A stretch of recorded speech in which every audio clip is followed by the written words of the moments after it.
Okay, we have now Professor Mariusz Wołos,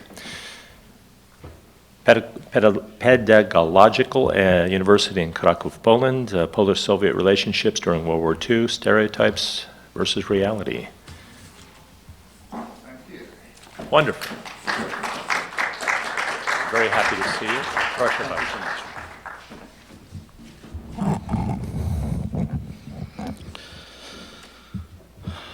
Mr. Chairman, thank you so much for invitation in our conference. Ladies and gentlemen, the leaders of the Soviet Union in the interwar period reconciled themselves with the existence of independent Poland only seemingly. In fact, they treated that country as a barrier to the march of communism into Western Europe. In the talking of Soviet leaders, one can at most distinguish two tactics in their approach to Poland. The first one was the plan to subordinate Poland totally as a state ruled by communists led from Moscow.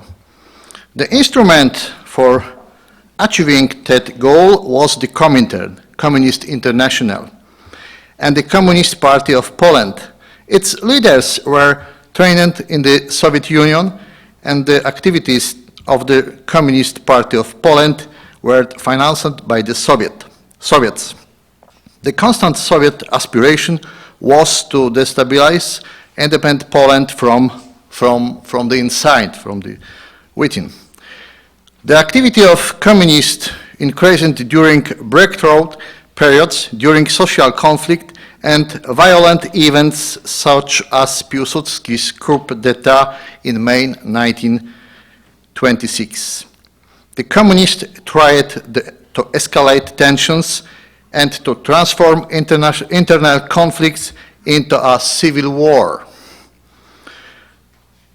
They wished to give extreme force a chance to take power in Poland, in other words, to install communists who could count on the support of the Red Army. There was also yet another tactic that should not be seen as competing with the previous one, but as its perfect complement. The unsuccessful attempt to seize Polish lands and destroy independent Poland in 1920 during Soviet-Polish War, and then the failure of the communist revolutions in Germany in 1923 caused a temporary reduction in Soviet aspirations. The realization of the goal set in the first tactic was postponed to an indefinite future, although it was not abandoned. Not the minimum goal was set for the reconstruction of Soviet Russia, then the Soviet Union, within the border of the former Russian Empire. It was for these reasons that there was not one but several communist parties in the Second Polish Republic, including the Communist Party of Western Belarus and Communist Party of Western Ukraine. This new tactic was already directed against the integrity of the independent Poland, even it's the communists from Western Belarus and Western Ukraine constituted autonomous parts of Communist Party of Poland. Anyway, the term Western Belarus and Western Ukraine were constantly and not accidentally used by Soviet leaders and referred to the eastern territories of independent Poland. Here are quite a few examples showing that Soviet leaders did not really recognize the borders of the Second Polish Republic. I will refer to just one of them, a very meaningful one. In the mid-1930s, on his way to Geneva for a League of Nations meeting, the head of Soviet diplomacy, Maxim Litvinov, told the American ambassador in Moscow, William Bullitt, that he was born in Białystok, which was on Polish territory. At Bullitt's words, "I didn't know you were Polish," Litvinov reacted violently. He firmly stated that he was not Polish and that the area around Białystok was not Poland and would soon return to Soviet Russia.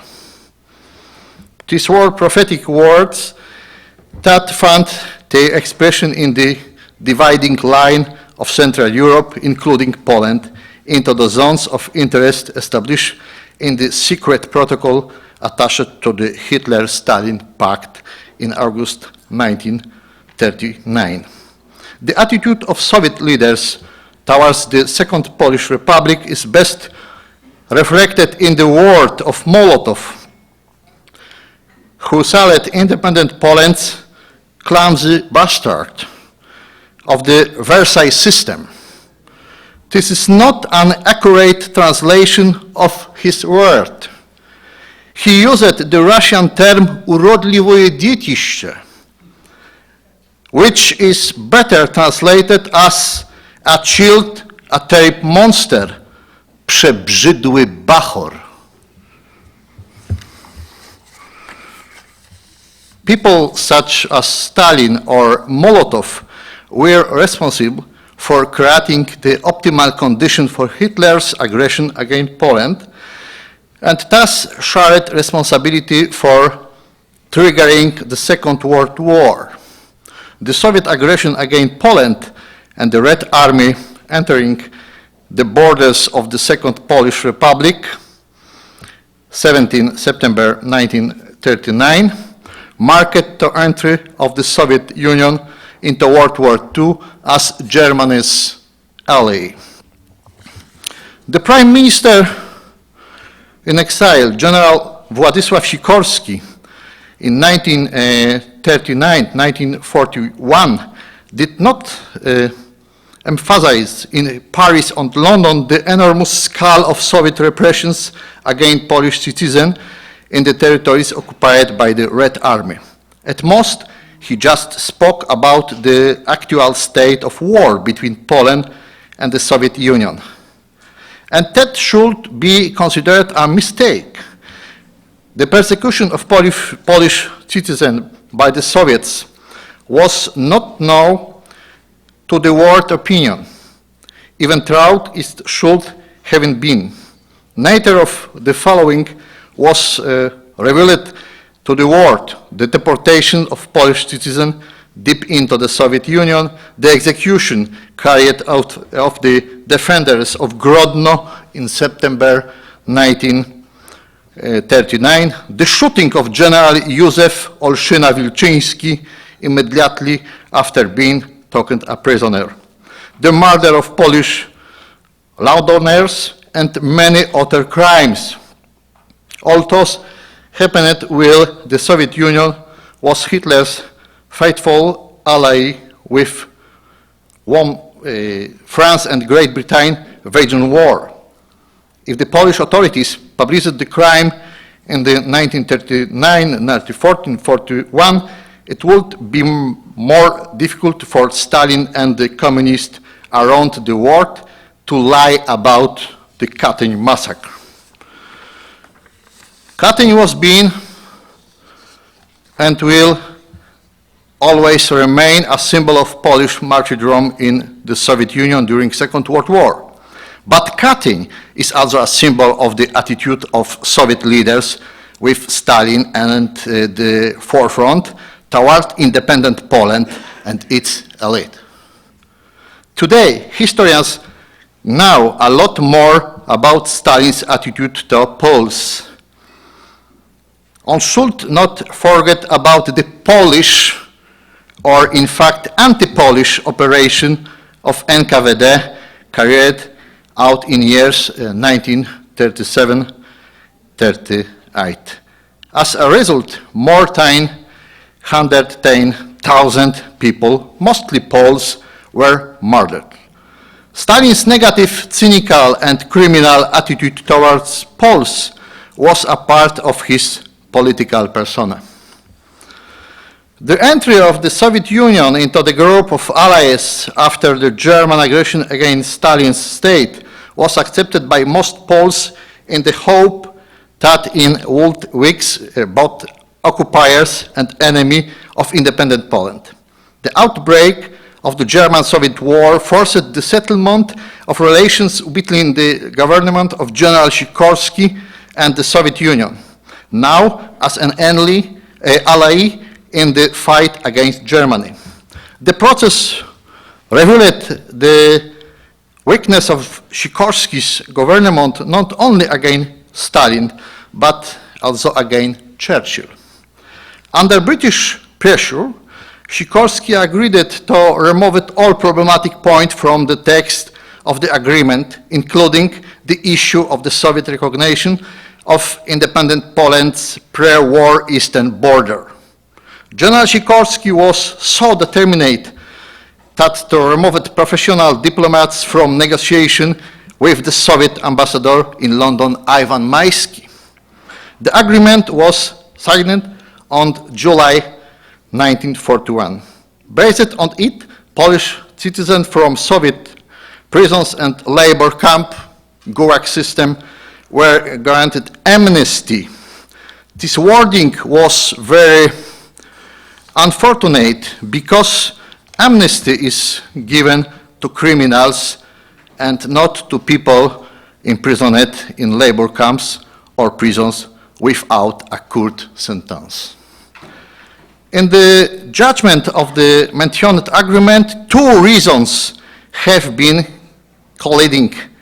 According to the first one, represented by critics of General Sikorski's policy, Stalin was given the initiative to determine the future border of Poland, which a full approved from Churchill. Former Minister of Foreign Affairs in the Polish government in exile, August Zaleski, removed by Sikorski from negotiation with the Soviets, even wrote about selling Poland's eastern border at the price of winning popularity among the British.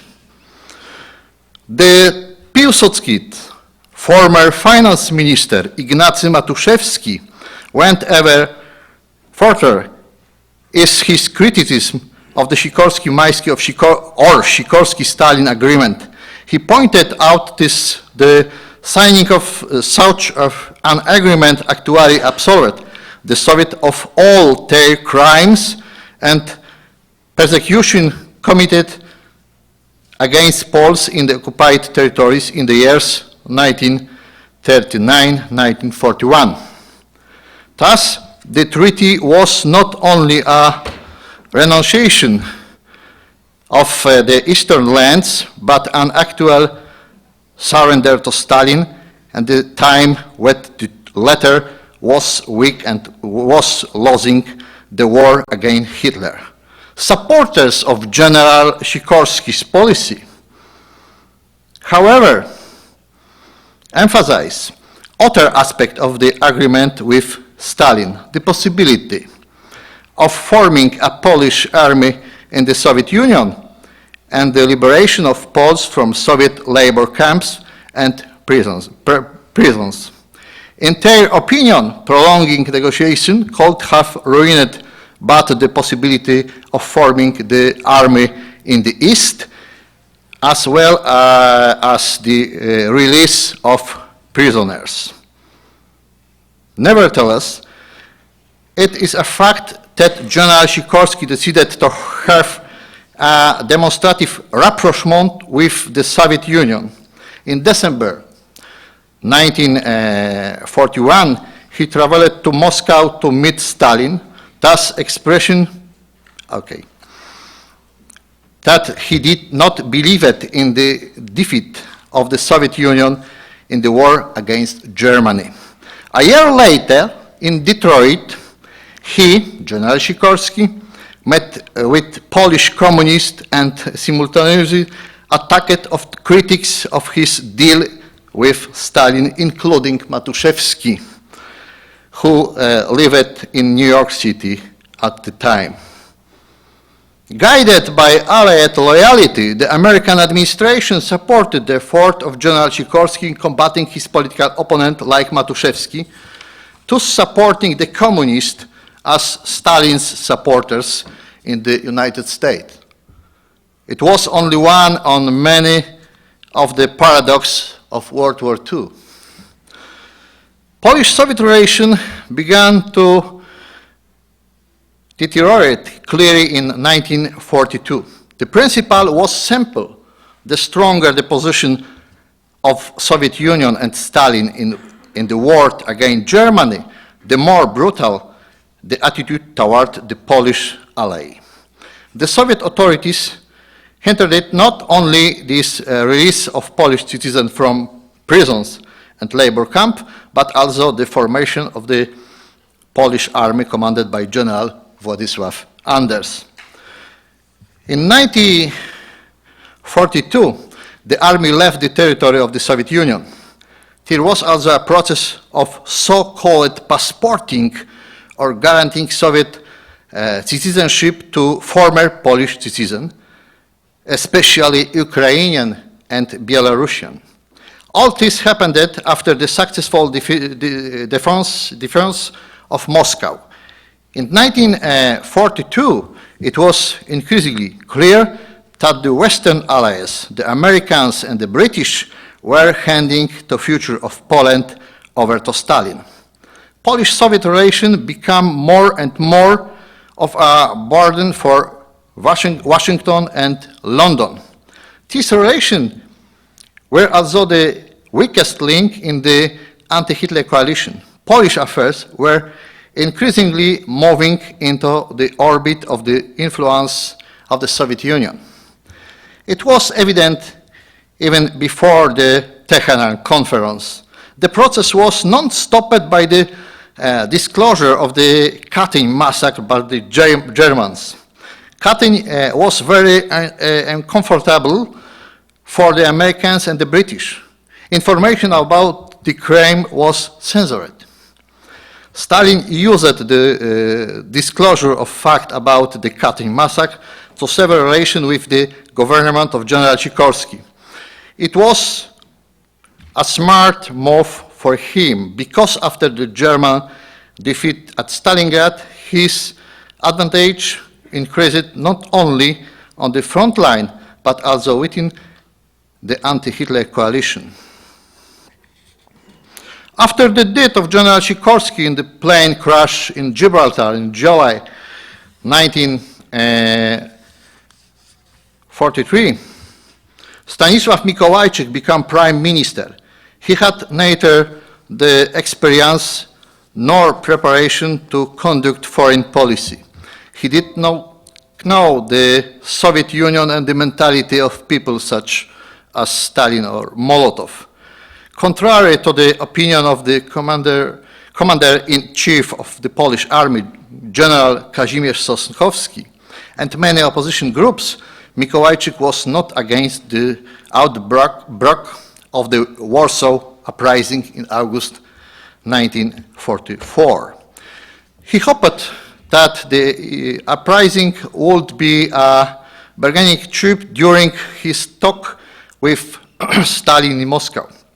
It was a naive pre-assumption. For years, Stalin had at his disposal a Polish army commanded by renegade and communists.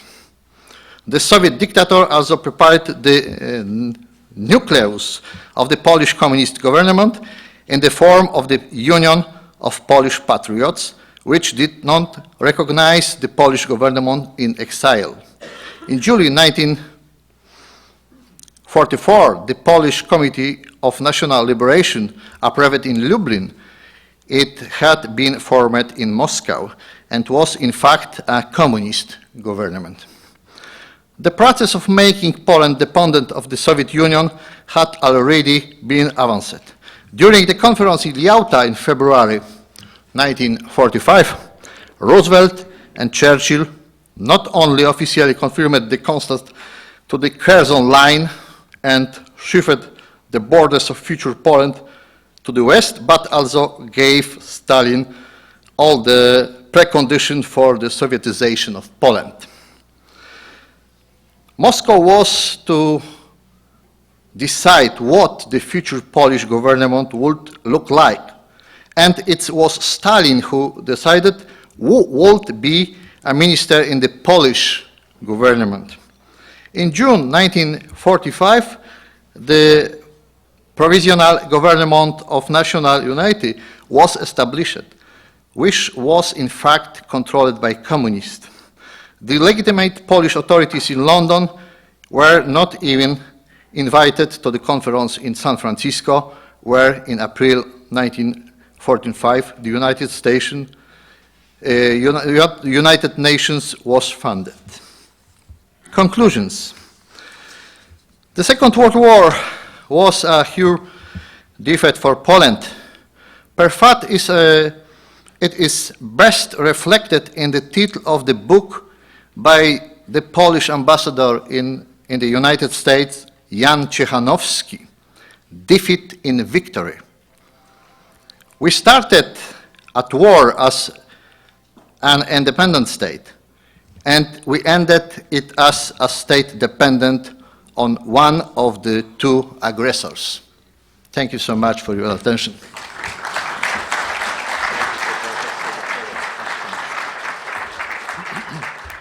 Thank you, Professor Wołos.